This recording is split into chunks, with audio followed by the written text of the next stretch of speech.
Saludos amigos, 9 de marzo de 2025. Bueno, las predicciones no, realmente la línea de análisis que hemos ido llevando en este canal se ha ido cumpliendo escrupulosamente, por desgracia, porque no es algo precisamente muy positivo, muy bonito, pero bueno, al menos es realista, ¿no? Y en estos tiempos de mentira, ambigüedad y engaño por doquier, pues al menos está bien que alguien nos diga las cosas como son. La línea de análisis que llevamos está basada, como ya hemos dicho en vídeos precedentes, en, digamos, una visión de conjunto de la realidad según los patrones tradicionales de la ciencia tradicional, la cual, a diferencia de la ciencia moderna, no es sistemática. Entonces, obviamente hay que atender a diferentes aspectos de la realidad y digamos que unos aspectos pues, nos dan una noción de lo que puede ocurrir en otros aspectos. De esta manera se hace un análisis de conjunto y se puede comprobar si efectivamente tenemos razones para creer que lo que ocurre en un ámbito se va a replicar en el otro. Básicamente sobre esta línea es sobre la que hemos llevado a cabo nuestro análisis durante los últimos 2 años que existe este canal. Entonces, fíjense, vamos directamente a las noticias y vamos a ver cómo la portada, bueno, de la sección internacional del diario El País, pues no deja mucho lugar a la duda. Fíjense cómo hay aquí elementos que aparentemente, según iban ocurriendo los acontecimientos, no tenían nada que ver, pero que ahora se demuestra que sí, que tienen absolutamente todo que ver. Fíjense en los titulares, sin más, no hace falta leer más. Europa entra en una nueva fase militar. Vamos a ver más tarde lo que significa eso. Es decir, esto no es sencillamente un artículo que la señora María Sauquillo se ha sacado de la manga así sin más y ya está, sino que hay todo una línea, de hecho, doctrinal detrás. Vamos a verlo en lo sucesivo, pero antes veamos los otros titulares. Trump, el gran dinamitador de la hegemonía de Estados Unidos. Fíjense que aquí se está transicionando hacia otra cosa. Se está pasando de un modelo, de una configuración, a otro modelo, a otra configuración. Y después véanlo ahí, cables submarinos, el flanco más débil de las infraestructuras estratégicas en Europa.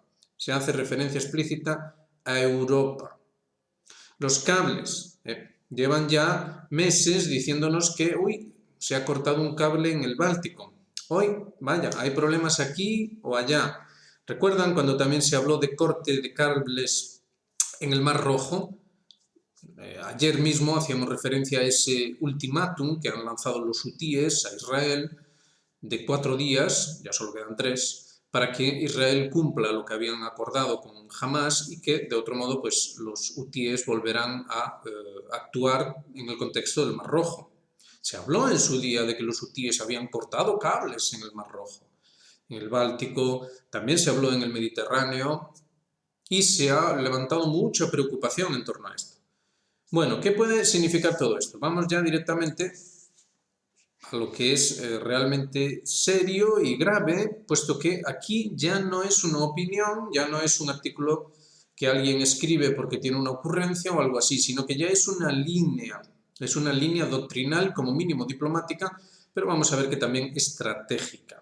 Una línea estratégica. Es decir, aquí ya estamos hablando de geoestrategia y estamos hablando de todo el bloque occidental. No estamos hablando ni de Europa solo, ni de Estados Unidos solo. Por eso, cuando colocamos este mapa, pues ya lo ven, el mapa no es inocente. Se nos hace ver claramente cómo esa conexión con Estados Unidos, cómo llega a Europa y se extiende hacia el Medio Oriente. Vamos a ver también esas conexiones según vamos comentando este artículo de Foreign Policy. Foreign Policy es supuestamente del bando demócrata, de esos que son, bueno, pues imperialistas, deep state y todas estas gaitas que nos quieren vender. Y no decimos aquí que tal cosa no exista. Lo que aquí decimos es que eso no es algo exclusivamente demócrata. Al principio, el producto Donald Trump empezó como un outsider. Simplemente era un outsider, una persona de fuera que se había colado ahí en el Partido Republicano, pero que no tenía nada que ver. La cosa fue evolucionando, ¿verdad? Y ahora ya nos dicen que es el Partido Republicano. Es que el Partido Republicano es outsider. Oye, outsider. el Partido Republicano. Y por otro lado, también se ha tratado de buscar pues, escapatoria a la triste realidad, haciendo recaer toda la responsabilidad del proyecto imperial estadounidense sobre los demócratas, como si eso fuera solo, exclusivamente, un proyecto demócrata. Algunos parece que ya se olvidan de la presidencia del señor Bush. Bueno, tanto uno como el otro estuvieron involucrados en una agresión brutal a Irak. Y hoy, precisamente, aparecía una noticia según la cual Donald Trump amenaza, exige, mejor dicho, vamos a dejarlo ahí, exige precisamente a Irak que deje de importar gas y electricidad de Irán. Ayer mismo el ayatolá Jamenei rechazaba de forma explícita cualquier tipo de negociación o intimidación de Estados Unidos con respecto a sus capacidades nucleares. Los iraníes llevan todo este tiempo diciendo que sus capacidades nucleares son solo pacíficas, que no tienen ninguna intención de desarrollar armas nucleares, pero en Occidente se dice lo contrario, pero también ha especificado que no están dispuestos tampoco a que les digan lo que tienen que hacer o dejar de hacer con respecto a sus misiles balísticos. Irán ha demostrado con sus operaciones Promesa Verdadera que tienen unas capacidades misilísticas, de misiles de largo alcance, muy salientables. Su tecnología es muy avanzada en ese aspecto, por mucho que en Occidente queramos seguir fantaseando y suponiendo que allí solo hay pues, desierto, personas en chanclas y cosas así por el estilo, los típicos clichés. Lo cierto es que no, los iraníes llevan todas estas últimas décadas desarrollando sus tecnologías y eso ha redundado en que tienen capacidades, como demostraron en las operaciones Promesa Verdadera 1 y 2, que son capaces de dejar totalmente en entredicho la supuesta superioridad occidental, más concretamente el caso del Iron Dome de los israelíes. Esa cúpula de hierro, vaya. Bueno, nos metemos ya en situación, pero quédense con el titular. Es tiempo para un nuevo acuerdo transatlántico. Una nueva negociación, un nuevo acuerdo transatlántico.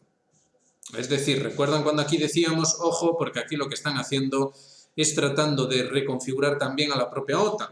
Entonces ya no habría esos problemas con esa expansión de la OTAN hacia el este, porque bueno, la OTAN desaparecería, a partir de ahora se llamaría pues Organización Interplanetaria de Elon Musk o algo así por el estilo, y entonces ya no pasa nada, ¿no? Bueno, todo ello llevaba una línea, insistimos, una línea incluso estratégica detrás. Y en este artículo se puede ver, quien lo escribe no es cualquiera, fue embajador de Estados Unidos en la ONU y forma parte de una de esas organizaciones, bueno, uno de esos think tanks y cosas así por el estilo, que básicamente lo que hacen es diseñar esa estrategia imperial estadounidense. Vamos a ir viéndolo paso a paso y sacaremos las conclusiones. Bueno, no solo es cuestión de dinero. En los primeros párrafos hace una introducción y ya pasamos directamente a este párrafo en el que dice que no solo es una cuestión de dinero. La cuestión clave es que Europa básicamente tiene que hacerse cargo de la seguridad de Ucrania. Esa es la primera gran cuestión. Y después tiene que hacerse cargo de su propia seguridad. Entonces, aquí ya se están estableciendo dos puntos claros. Primero, tiene que hacerse cargo de Ucrania y tiene que hacerlo ya. No dentro de 5 años, sino hoy. Hoy mismo. Tiene que hacerse cargo de Ucrania hoy. Esto es lo que se está planteando aquí. Y después, ya un poco más a largo plazo, pero tampoco demasiado, en esta misma década, tiene que hacerse cargo de su propia seguridad. Y vamos a ir viendo qué significa esto. Mientras que el presidente estadounidense no ha dejado a Europa a elección, los líderes europeos sí que pueden dar un consejo a Estados Unidos, incluso una oferta que sería difícilmente rechazable. Es decir, primero se sientan las bases, ¿no? Europa debe hacerse cargo de Ucrania hoy ya y mañana de sí misma. Primero se sientan las bases, lo cual suena un poco rudo, un poco difícil. Entonces se le da la vuelta y se dice que, bueno, Europa puede hacerle una oferta a Estados Unidos. Puede hacerle una oferta a Estados Unidos. Entonces ahora ya viene el poli bueno, ¿no? Semejante oferta tendría dos elementos. Primero, se trataría de asegurar la seguridad ucraniana, vaya, para prevenir ataques rusos en el futuro. Cuidado con esto. Es decir, el cese de hostilidades sería que Europa tiene que hacerse cargo de que los rusos no puedan efectuar un ataque en el futuro.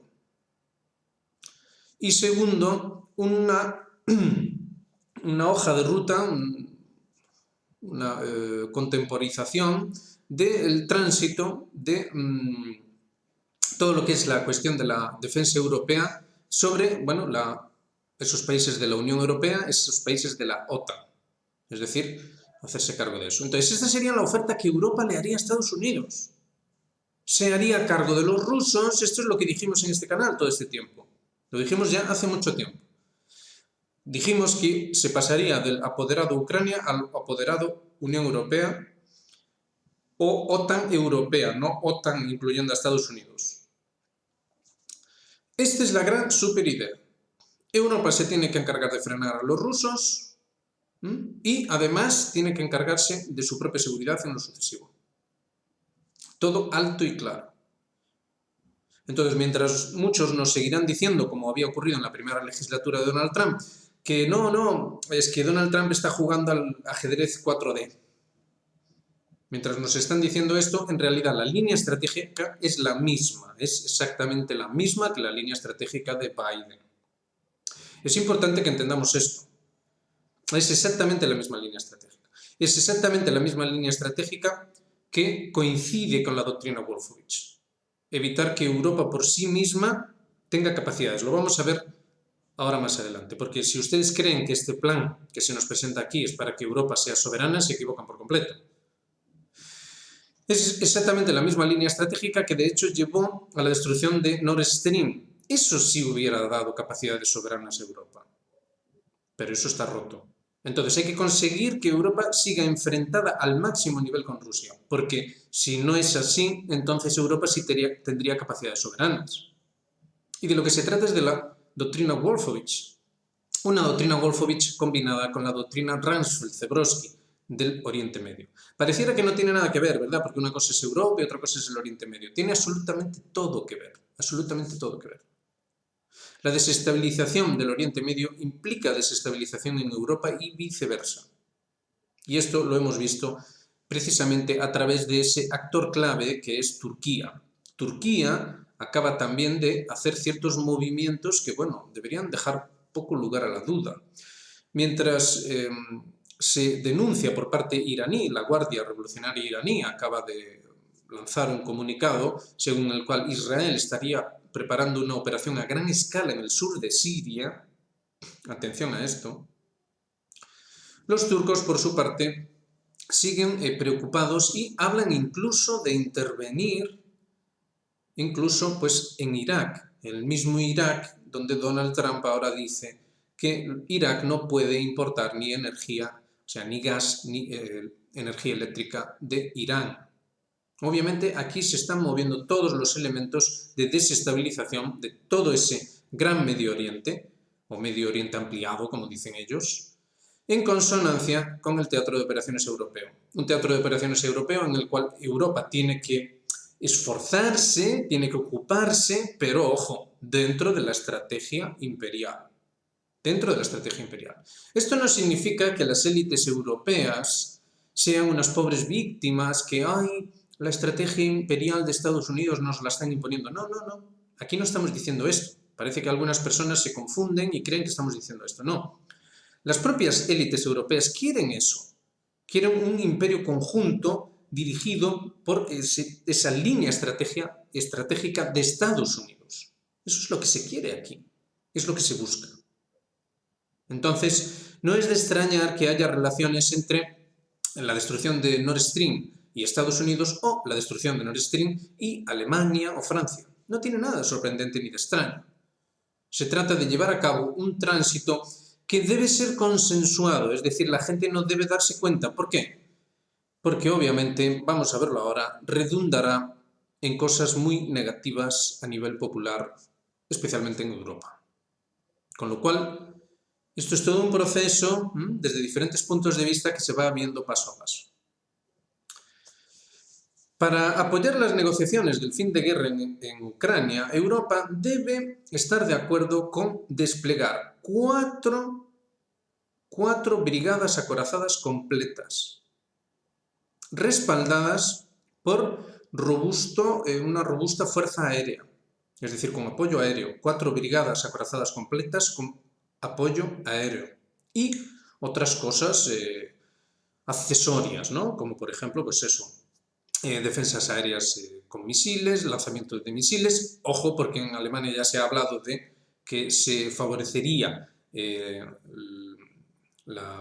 uso de los misiles Taurus contra Rusia. O sea, ya se está hablando de esto. Esto durante la época de Scholz era tabú, pero ahora ya hay cambio en Berlín, con lo cual ya no es tabú. 4 brigadas acorazadas, más o menos una división. Eso es la gran idea, unos 20.000 hombres, más o menos, quizá menos. Quizá ahí depende pues, de los baremos y de todas estas cuestiones, pero vaya. Un contingente que iría ya a Ucrania, ya. Esto es para hoy, no para mañana, sino para hoy mismo. ¿Cómo va a ocurrir tal cosa? ¿Cómo se supone que van a reaccionar los rusos? Eso ya es otra historia. La idea es contener a Rusia, ahí lo ven claramente, y asegurarse de que Ucrania puede volver a continuar con esa guerra que ahora ya involucraría a Europa. Esto es así de serio, así de grave. Continuamos viendo porque esto dependería de 4 elementos. Nos lo van explicando. Dependería de 4 elementos. El primero, Ucrania necesita ser parte de cualquier negociación que lleve a ese alto el fuego. Fíjense que no estamos hablando en realidad de una paz, sino solo de un alto el fuego. Hay que entender esto porque se habla mucho alto el fuego, alto el fuego. ¿Por qué se habla tanto del alto el fuego? ¿Por qué no se habla del fin del conflicto sin más y ya está? Bueno, porque lo estamos viendo. Hay otros planes. Es decir, el plan no es que la guerra contra Rusia se termine ya, sino todo lo contrario. Simplemente se trata de un alto el fuego. Entonces los europeos serían los que desplegarían esa fuerza de seguridad. Fíjense que ahora ya no es fuerza de paz. Hemos estado viendo en este canal todo la evolución de los términos. Empezó con un posible contingente de paz, que incluso podría ser a través de la ONU. Después ya se pasó a tropas de paz, después ya se pasó a contingente militar. Cada vez vamos más y más cerca de qué es realmente todo esto. No es de extrañar que algunos analistas empiecen a hablar, como hicimos en este canal hace ya pues, más de un año, de una operación Barbarroja 2.0. Pues no es de extrañar. Entonces todo esto sería parte de ese primer punto, ¿no? Alto el fuego. Un alto el fuego muy peculiar, que básicamente serviría para que sea factible la siguiente fase de la guerra. O sea, tampoco se molestan mucho en ocultarlo.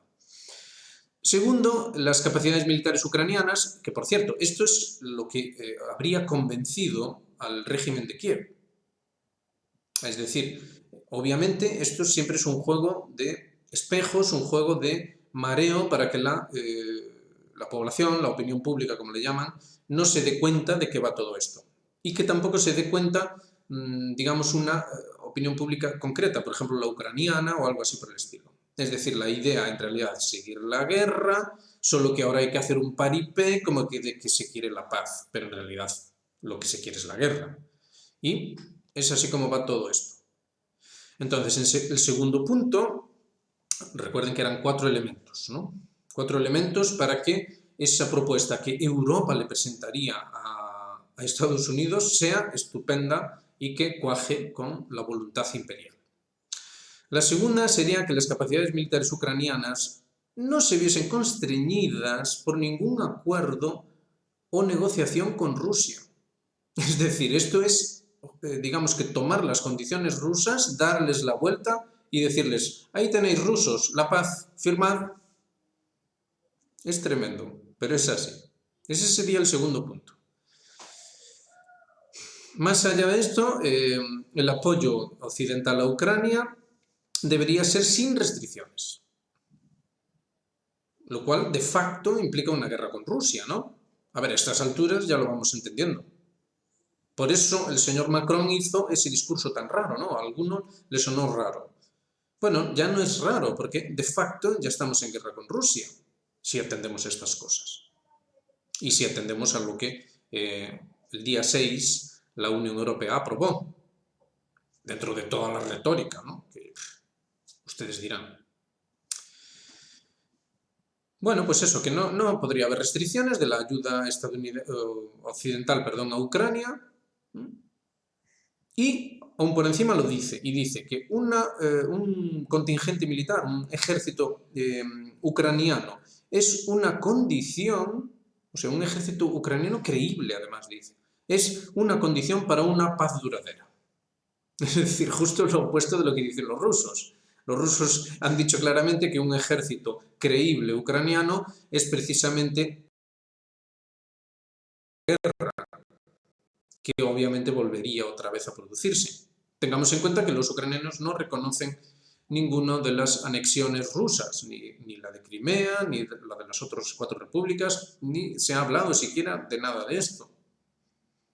Es decir, no hay forma, lo enfoquemos como lo enfoquemos, no hay forma de ver esa palabra, ese tratado de paz, más que como una declaración de guerra. El tercer punto, ese despliegue de combate, fíjense, ese despliegue de combate europeo necesita estar bajo el mando y control de la OTAN. Por eso les decíamos, si ustedes creen que todo este movimiento es para que en Europa, al nivel Unión Europea o lo que sea, va a haber algo de soberanía, ustedes se equivocan por completo. Porque tiene que ser bajo el mando y control de la OTAN. Y si se le cambia el nombre a la OTAN, pues entonces al nuevo nombre, el que sea. Incluso si los Estados Unidos optan por no participar en el terreno, cuidado, y además aquí curiosamente añade como otros aliados hicieron en el pasado, o sea, incluso aunque Estados Unidos pase por completo del asunto, y esto lo dijimos también, dijimos que la idea de Estados Unidos era aceptar la derrota estratégica a Rusia para que los rusos crean que esto ya está, y no aceptar la derrota regional. Y la forma de hacerlo verosímil es que Estados Unidos dice, ay, es que los europeos quieren seguir la guerra, yo no puedo hacer nada, pero yo tengo derecho a venderles armas, así que les voy a seguir vendiendo armas, les voy a seguir dirigiendo, les voy a seguir haciendo pues todo lo que me dé la gana, pero es cosa de los europeos, nosotros no sabemos nada. ¿Qué es guerra? Nosotros no conocemos esa palabra. Básicamente esto funciona así, hay que ir entendiéndolo y ir despertando un poco en torno a todo esto. Entonces, obviamente, todo el show de la administración Trump, todo el show del Trump pacificador, entra dentro de esta estrategia. Está todo bastante claro.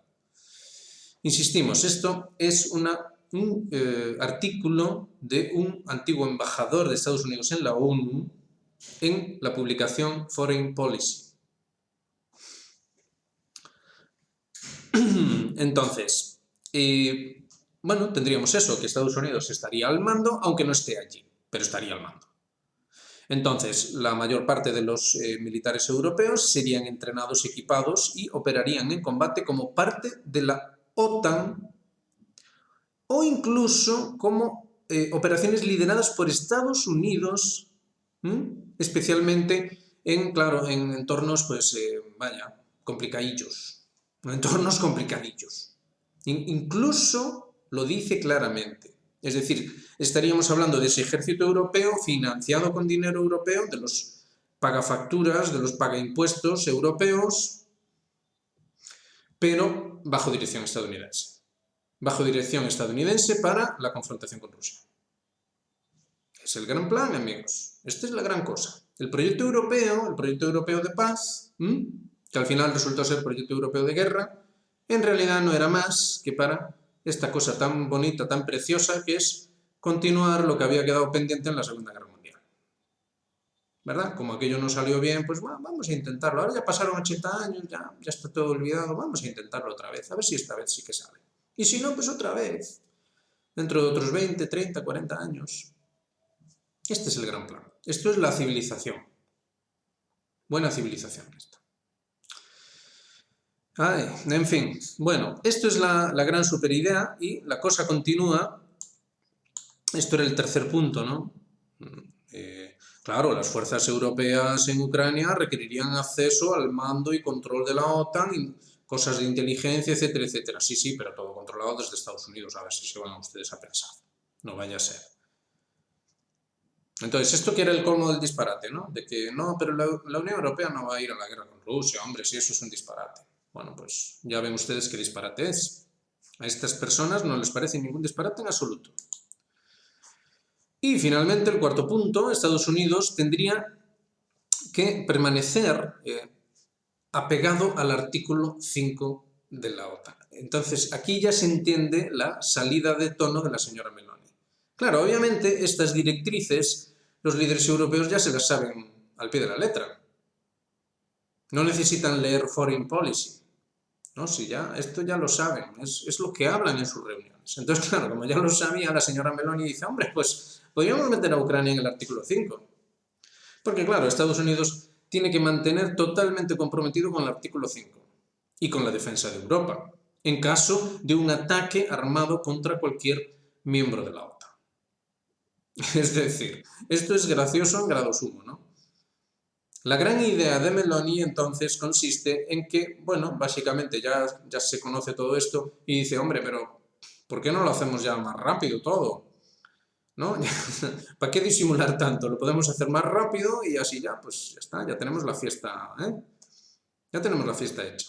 Entonces, digamos que se trata de empujar hacia Rusia con, digamos, todo tipo de provocaciones y, bueno, obviamente ya el propio Lavrov dijo que eso de las tropas europeas en Ucrania era absolutamente inaceptable.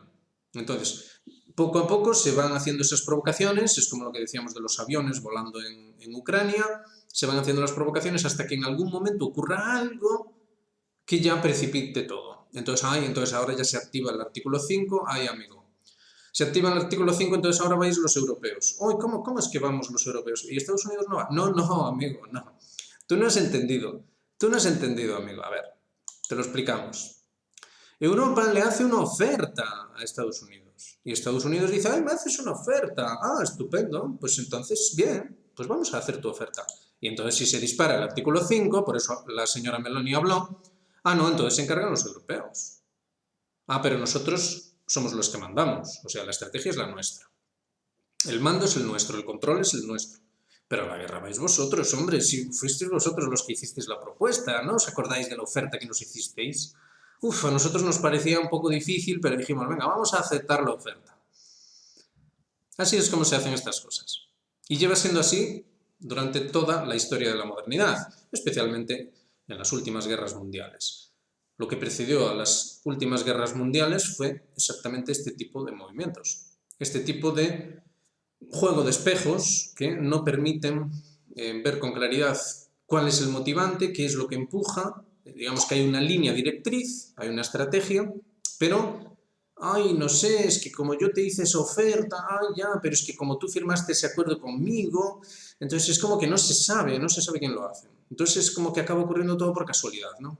¿Por qué fue en la Primera Guerra Mundial? Pues por casualidad. Y la segunda, bueno, es que el señor del bigotillo y el otro, pues casualidad. ¿Y ahora qué es lo que está pasando? Pues otra vez, casualidad, es que Putin, casualidad. Y así es como funciona esto. Es así como se lleva a cabo.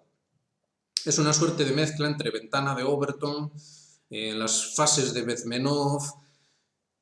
Puede verse desde diferentes puntos de vista, pero siempre es una cuestión muy clara. Es una cuestión muy clara. Digamos que es, por usar terminología de corte iniciático, llegar al orden a través del caos. Es decir, eso no era lo que originalmente esas doctrinas iniciáticas enseñaban, pero sí es lo que estas personas, estos dirigentes de estos procesos entienden y lo entienden muy bien, la verdad. Lo suyo lo saben hacer estupendamente bien. Entonces, en el largo plazo, Europa necesitaría hacerse responsable de su propia defensa, en el largo plazo. En el corto plazo vamos a hacer la cosita de Ucrania, una cosa preciosa en Ucrania. Pero ya en el largo plazo, bueno, pues tú ya te vas a tener que encargar de todo Europa, pero ojo, yo sigo mandando, a ver si te piensas que ¿Mm? ¿Por qué? Porque Europa tiene la culpa. Mire, décadas de bajas inversiones en Europa en defensa han llevado a esta situación. Es que los europeos tenéis la culpa, hombre. Por sus... Es decir, la OTAN, ¿quién la fundó? ¿Quién tenía ocupada Europa en el momento de fundación de Europa? Estados Unidos. Bueno, pues, ¿y qué pasa? ¿Y para qué se fundó la OTAN? Pues para mantener a los estadounidenses dentro, a los alemanes abajo y a los rusos fuera. Bueno, pues entonces esto significa que habéis invertido muy poco en vuestra propia defensa. Eso es lo que significa, amigo. Entonces ahora, mira, vais a ir otra vez a la guerra con Rusia y, bueno, vais a pagarlo todo, básicamente. A nosotros nos va a beneficiar, pero bueno, vamos a estar con mucha penita de lo que nos va a beneficiar. Y pues nada, pues que te encargas tú de todo, macho. Y es culpa tuya. Básicamente es esto lo que están diciendo. Insistimos, no se equivoquen, no estamos queriendo decir con esto que sea exclusivamente Estados Unidos o la élite estadounidense la que hace esto. La élite europea también hace esto. Porque la gran idea es la conquista de esos estados civilización díscolos. ¿Cómo se atreven a plantear que ellos pueden hacer una civilización alternativa, por favor? Eso es inaceptable. ¿Estamos locos o qué? Bueno, esto es básicamente lo que tenemos sobre la mesa. Entonces, como ven, todo esto no hace más que confirmar la línea de análisis que llevábamos. Simplemente ahora nos han presentado este artículo y, bueno, pues aquí podemos sacar las conclusiones si queremos. Básicamente esto es así. Entonces, la responsabilidad de Estados Unidos en Europa pasaría a la propia Europa, pero eso sí, insistimos, ya lo han dejado muy claro, siempre bajo dirección estadounidense en última instancia. Porque la OTAN, o lo que sea, el nombre que sea que le vayan a poner en el futuro, debe continuar. ¿Por qué debe continuar? Ah, no nos lo explica. No nos lo explica. Pero es así. Entonces, a finales de 2025, las fuerzas europeas deben reemplazar los 20.000 efectivos estadounidenses que están ahora desplegados en Europa y que, bueno, que fueron desplegados, perdón, a raíz de la operación militar especial de Rusia. Es decir, esos 20.000 que fueron introducidos en Europa después de 2022 deben ser reemplazados por europeos. Pero esto solo aplica si las fuerzas europeas no son desplegadas en Ucrania. O sea, fíjense, otra vez lo mismo. Otra vez estamos con el mismo concepto, siempre es el mismo concepto. Mirad, podéis ir a la guerra con Rusia en Ucrania, que es algo precioso, que os va a encantar, si va a ser estupendo, va a ser genial. O si no, pues bueno, vais a tener que haceros cargo de estas otras cosas. Pero al final vais a tener que ir igualmente a la guerra con Rusia. O sea, casi mejor id a la guerra con Rusia, en primer término, allí en Ucrania, mientras nosotros vamos preparando todo y después ya iréis a la guerra con Rusia en el resto, hombre. Si será por guerra con Rusia, será por guerra con Rusia. Entonces, siempre es lo mismo. Esto es a priori un planteamiento belicista. Sí y solo sí, a nivel estratégico, geoestratégico, a nivel de planteamiento civilizatorio. Ojo con esto, porque no se está entendiendo. El gran planteamiento civilizatorio occidental es belicista. Su estrategia es belicista. Es la misma estrategia que llevan implementando en las últimas décadas, que simplemente ahora llega a un punto de culminación. ¿Por qué? Porque los procesos internos dentro de ese proyecto civilizatorio han llegado al punto de colapso. Entonces ahora es el momento, debe hacerse ahora. Esperemos que se esté entendiendo todo esto y si no, pues hagan comentarios en la caja de comentarios y trataremos de ir clarificándolo. Pero bueno, entendemos que se está comprendiendo. Bueno, nos vamos acercando hacia el final de todo esto. En segundo lugar, al final de esta década, fíjense que estamos hablando en el corto plazo en realidad. Estamos ya en 2025. Final de esta década es 2029-2030. Los aliados no estadounidenses tienen que encargarse del 70-80% de la fuerza militar y las capacidades requeridas por la OTAN. Bueno, pero ¿de qué estamos hablando? Pero estamos hablando de caramelos, ¿no? O sea, de caramelos OTAN para darle a los niños. Sí, estamos hablando de eso, ¿no? No. Estamos hablando de tener a 400.000 soldados preparados, no para repartir caramelos, 400.000 soldados preparados en 6 meses, es decir, tiene que estar todo preparado a nivel logístico para tener a 400.000 soldados en 6 meses listos para una guerra de alta intensidad. Operaciones en combate de alta intensidad. Eso es lo que se nos está diciendo. En el corto plazo, de aquí a 2030 máximo. 400.000 soldados tienen que estar listos en 6 meses para operaciones de combate de alta intensidad. Es decir, lo que se está preparando aquí es una guerra continental, como dice Martianov. Aquí ya no estamos preparando contingentes militares para ir a asesinar civiles en países de África o de Asia o algo así por el estilo. No. Aquí estamos hablando de combates dentro de una guerra continental contra Rusia. De eso es de lo que estamos hablando. Entonces, en 6 meses debe movilizarse, debe estar todo listo, todo preparado para movilizar 400.000 hombres. Les aseguramos que a día de hoy eso no es posible en absoluto. Por eso, ¿verdad? Poli bueno. Empezó todo con, bueno, pues entonces 4 brigadas acorazadas, pero con apoyo aéreo, y en Ucrania. Entonces ahí os vais entreteniendo mientras vais preparando lo otro. Tengan en cuenta que mientras estamos diciendo todo esto, en Polonia se ha reinstaurado el servicio militar obligatorio. Y la idea en los polacos es aumentar a más del doble la cantidad de militares con formación en reserva. ¿En reserva para qué? Bueno, pues ahí lo ven, ¿para qué es? Y esto solo en Polonia. Vamos a ir viendo cómo paso a paso más países van a ir entrando en esto, paso a paso, pero muy rápido, porque ya ven, el plazo es muy corto. La inversión, ya ven que es express, fue aprobada así de rápido, no vaya a ser que a alguien le dé tiempo a pensar, rápido, ya el 6 de marzo ya estaba todo hecho, y ya ven, todo va por pasos. Empezamos la fiesta en Ucrania, ¿verdad? Enviamos tropas a Ucrania, allí nos lo pasamos bien, nos divertimos, le vamos cogiendo el punto a la cosa y ya después, pues ya vamos a cosas mayores. Tremendo esto. Finalmente, ya a finales, a la altura de 2032, ya los miembros de la OTAN que no son Estados Unidos ya pasarían del 75% de todos los requerimientos estratégicos, requerimientos avanzados estratégicos. Los Estados Unidos, que por décadas se encargó de eso, ¿verdad? Con todo su pesar, porque ellos, claro, cuando se hizo la OTAN, pues ellos no querían, ellos no les apetecía nada, pero con todo su pesar, pues dijeron, venga, va, pues nos ocupamos de todo entonces, hombre, porque claro, tenemos que tener a Estados Unidos dentro, eso por cierto es idea nuestra, y a los rusos fuera, que también es idea nuestra, y a los alemanes abajo, que también es idea nuestra. Pero no nos apetece nada, es que no nos apetece nada, de verdad. Es tremendo.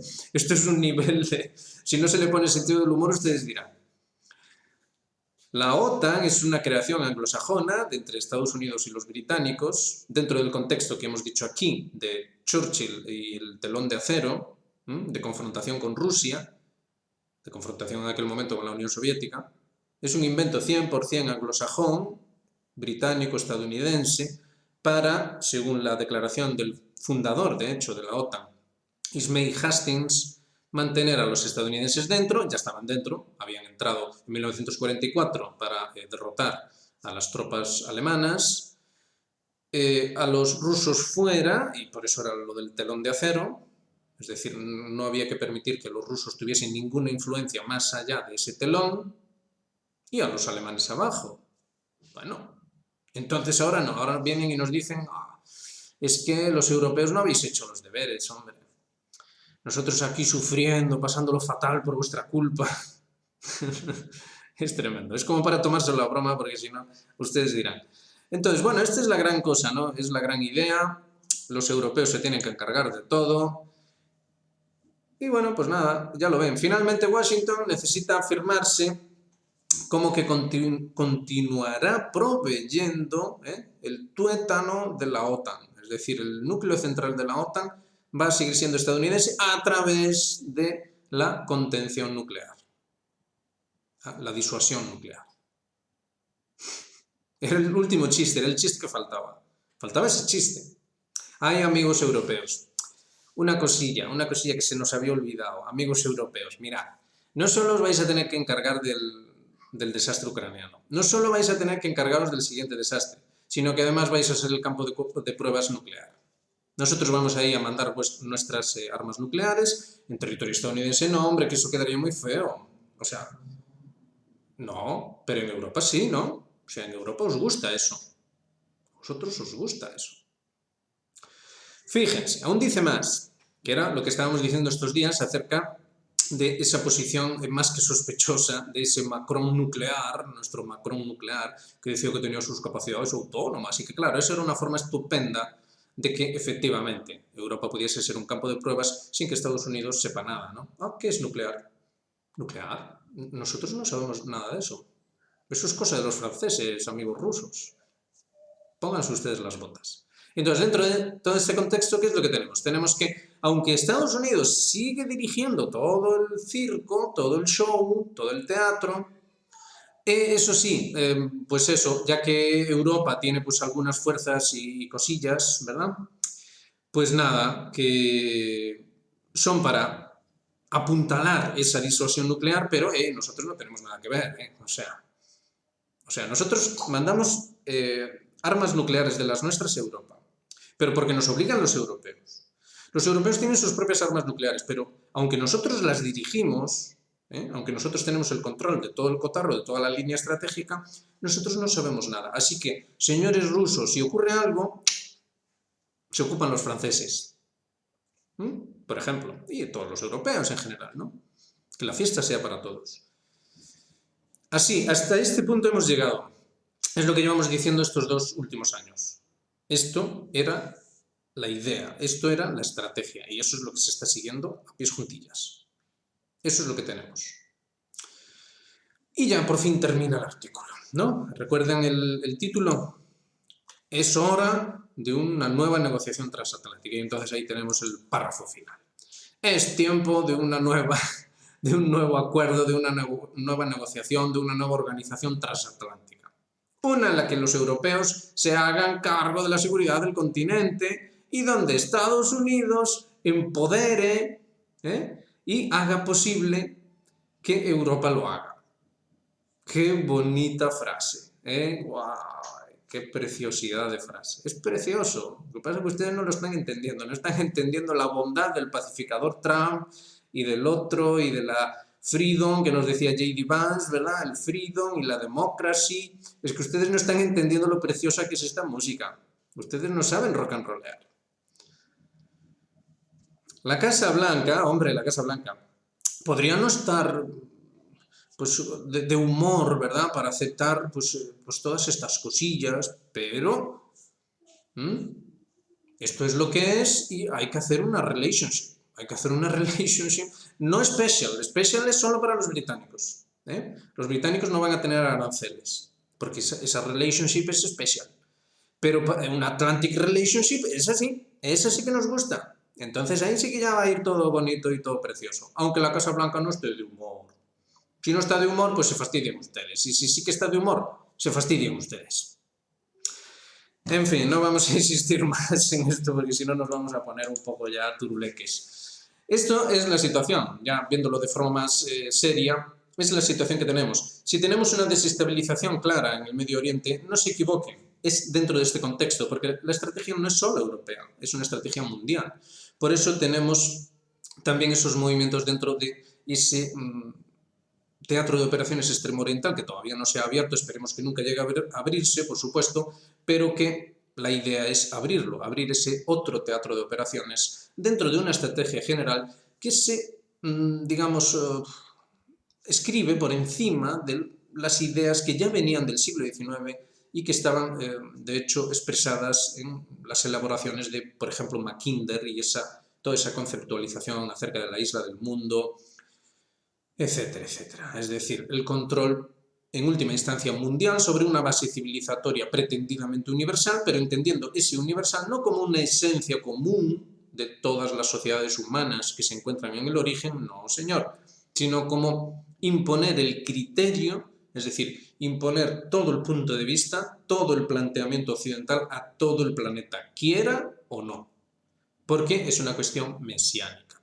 Y por eso tenemos todos estos diferentes elementos, por eso tenemos la cuestión en Israel, la cuestión contratradicional con referencia a las escrituras y todo esto, esta suerte de Mesías Trump, que además utiliza ese término pacificador, como si estuviera dedicándose a parafrasear las escrituras, esto es todo como una suerte de show grotesco, y en última instancia de lo que se trata es de, digamos, hacer orbitar todo el colapso occidental dentro de la propia transformación interna, hacerlo orbitar hacia ese eje central de belicismo desaforado y, digamos, que darle salida por ahí. A ver, chaval, tu vida es un desastre, pues vete al frente, hombre, que allí te lo vas a pasar teta.